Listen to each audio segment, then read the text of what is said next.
Ciri-ciri kelompok yang benar itu bermazhab. Kalau tidak bermazhab bagaimana? Kata para ulama, berarti aliran sesat. Ada nggak di negeri kita kelompok yang tidak bermazhab? Ada. Bahkan berbentuk ormas. Bilangnya mulanya Muhammadiyah itu ahlus sunnah wal. Setelah kemerdekaan, pimpinan Muhammadiyah ini banyak dipengaruhi Wahabi. Ucapan dari Kiai Idrus Romli ketika menyebut seperti itu, maka itu perlu di cross check siapa yang dimaksud. Jika yang dimaksud adalah Muhammadiyah dan beliau mengatakan seperti itu, maka perlu diklarifikasi. Dan bisa jadi beliau mengatakan seperti itu karena belum pernah belajar di Muhammadiyah. Bismillahirrahmanirrahim. Assalamualaikum warahmatullahi wabarakatuh. Sahabat muslim yang dirahmati Allah subhanahu wa ta'ala. Berjumpa lagi dengan channel Hasika Wafa. Sebelumnya kami ucapkan banyak terima kasih dan kami doakan semoga Allah subhanahu wa ta'ala senantiasa memberikan kesehatan dan menjauhkan kita dari segala musibah dan bencana.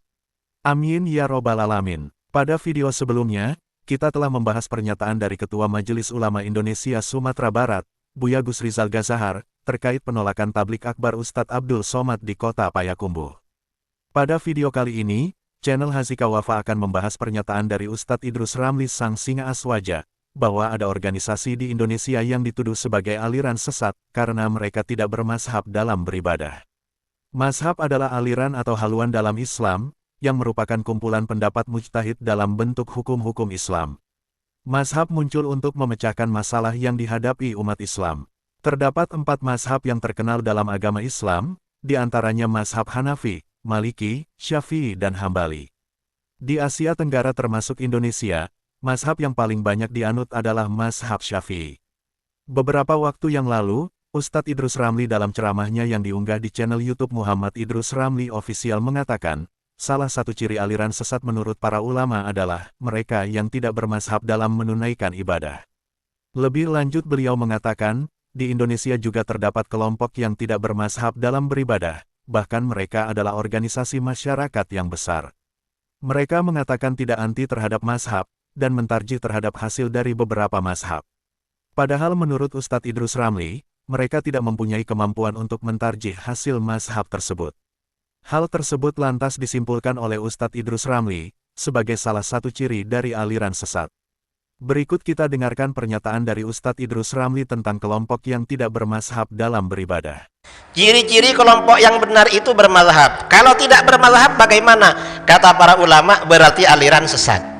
Ada nggak di negeri kita kelompok yang katanya mereka mentarjih terhadap hasil-hasil mazhab? Entah apanya yang ditarjih, padahal tidak punya kemampuan mentarjih. Ini berarti termasuk aliran sesat itu. Mentarjih itu artinya mengunggulkan. Ini ada. Jadi kalau tidak bermazhab berarti aliran sesat. Ini kata Hadratus Syekh Hashim Asy'ari. Ada ulama kita ya, Syekh Muhammad Said Ramadan Al-Buti menulis kitab berjudul Al-Madhabiyah Akhtaru Bid'atin Tuhaddidus Syari'at Al-Islamiyah. Kelompok yang tidak bermazhab itu bid'ah yang paling bahaya yang mengancam syariat Islam. Sahabat muslim yang dirahmati Allah subhanahu wa ta'ala. Dalam ceramahnya, Ustadz Idrus Ramli memang tidak menyebutkan nama dari organisasi tersebut. Namun disinyalir, pernyataan tersebut tertuju kepada organisasi Islam Muhammadiyah. Kita ketahui bersama, Muhammadiyah memang tidak berpedoman pada satu mazhab, melainkan memahami Islam berdasarkan Al-Quran dan As-Sunnah.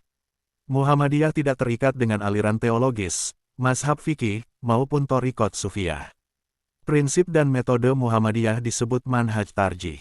Muhammadiyah memilih untuk bersumber kepada Al-Quran dan As-Sunnah karena berpendapat bahwa pendapat para imam mazhab erat kaitannya dengan kondisi pada masa mereka saat masih hidup. Berikut tanggapan dari Ustadz Mujiman terhadap pernyataan dari Ustadz Idrus Ramli yang mengarah bahwa Muhammadiyah sebagai kelompok aliran sesat yang anti mazhab.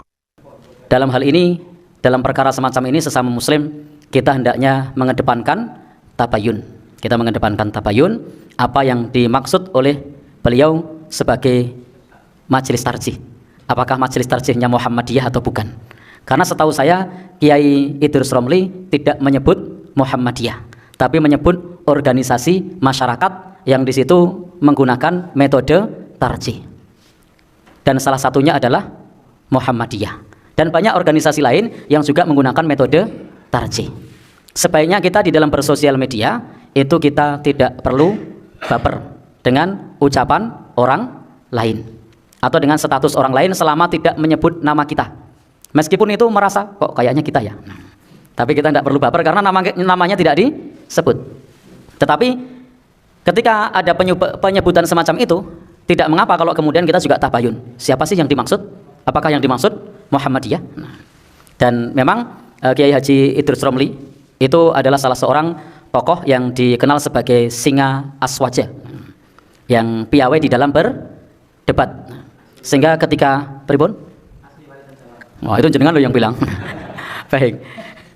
Ketika kemudian beliau mengatakan bahwasanya metode tarjih itu sesat, maka sebenarnya pernyataan tersebut jika diarahkan ke Muhammadiyah, maka pernyataan tersebut tidak tepat. Maka itu jika diarahkan ke Muhammadiyah, kita harus paham bahwa apa yang disampaikan di dalam Muhammadiyah tentang tarjih itu sejalan dengan semangat ulama madhab yang 4. Untuk apa? Untuk berpatokan, berpedoman kepada dalil. Muhammadiyah itu memang tidak menisbatkan diri kepada salah satu madhab, tidak mengikatkan pada salah satu madhab. Tetapi Muhammadiyah itu mengambil pendapat yang kuat sesuai dengan dalil-dalil yang kuat. Dan ini sejalan dengan ulama madhab yang 4. Karena ulama madhab yang 4 semua menyarankan untuk berpegang kepada hadis yang sahih. Seperti pernyataan yang terkenal, idza shahal hadis fahuwa madhabi. Apabila hadis itu sahih, maka itu madhabku. Ini pernyataan ulama madhab yang masyhur. Kemudian pernyataan Imam Ahmad juga menyebutkan, man radda hadisan falaysa minni. Barang siapa yang menolak hadis maka bukan termasuk golonganku. Maka kalau ada pendapat yang bertentangan dengan hadis yang sahih, maka yang kita pilih adalah hadis yang sahih.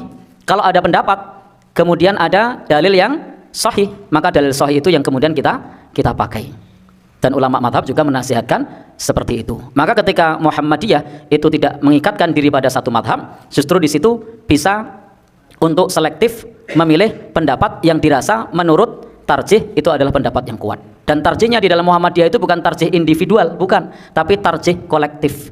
Tapi tarjih yang sifatnya kolektif, yang dilakukan tidak hanya perorangan. Sehingga ucapan dari Kiai Idrus Romli ketika menyebut seperti itu, maka itu perlu di cross check siapa yang dimaksud. Jika yang dimaksud adalah Muhammadiyah dan beliau mengatakan seperti itu, maka perlu diklarifikasi. Dan bisa jadi beliau mengatakan seperti itu karena belum pernah belajar di Muhammadiyah. Kalau sudah belajar di Muhammadiyah mungkin nanti bahasanya lain. Karena yang saya tahu beliau seorang kiai yang cukup kesatria. Pernah saya menyaksikan perdebatan beliau di salah satu video, dan ketika di sesi perdebatan tersebut yang diperdebatkan adalah terkait mengenai masalah tahlilan atau ritual kematian. Dan beliau berlapang dada mengatakan bahwasanya di dalam hal terkait dengan tahlilan itu adalah bid'ah mungkaroh. Beliau mengakui itu, tetapi itu sudah menjadi budaya di masyarakat.